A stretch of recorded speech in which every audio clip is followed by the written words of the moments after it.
ఈ రోజు వాన్ఖండే స్టేడియంలో విధ్వంసం చూడబోతున్నాం. డీసీ మరియు ఎంఐ జట్ల మధ్య ఒక హై వోల్టేజ్ ఇంట్రెస్టింగ్ మ్యాచ్ అయితే జరగబోతుంది.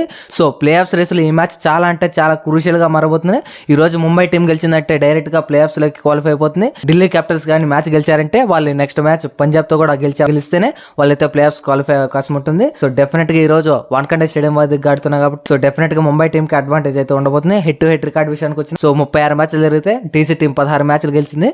ముంబై టీం 20 మ్యాచ్లు అయితే గెలవడం జరిగింది. సో డెఫినెట్ గా home ground advantage Mumbai team కి ఉండబోతుంది. సో అలాగే ఫామ్ వైజ్ గా వచ్చిన ముంబై టీం అయితే చాలా మంచి ఫామ్ లో ఉంది. లాస్ట్ మ్యాచ్ ఓడిపోయినప్పటికీ వాళ్ళైతే ఈ మ్యాచ్ లో చాలా అంటే చాలా కాన్ఫిడెంట్ గా వచ్చే అవకాశం ఉంటుంది. సో డెఫినెట్ గా ఇది ఒక హై వోల్టేజ్ ఇంట్రెస్టింగ్ మ్యాచ్ అని చెప్పుకోవచ్చు. వాన్ఖండే స్టేడియం లో మన రన్స్ కూడా రన్ ఫెస్ట్ చూడబోతున్నాయి. సో డెఫినెట్ గా 200+ స్కోర్ అయితే లోడింగ్ అని చెప్పుకోవచ్చు. So me point of view లో ఈ రోజు ఏ టీం అయితే మ్యాచ్ గెలిపోతుంది కింద కామెంట్ చేయండి. సో అలాగే మీరు కానీ మన ఛానల్ కొత్తగా వచ్చినట్లయితే మన ఛానల్ సబ్స్క్రైబ్ చేసుకోండి. క్రికెట్ అప్డేట్స్ మనం అయితే డైలీ ఇస్తుంటాం. అలాగే మీ ఫ్రెండ్స్ షేర్ చేయడం అసలు మర్చిపోద్దు. Thank you for watching. Have a nice day.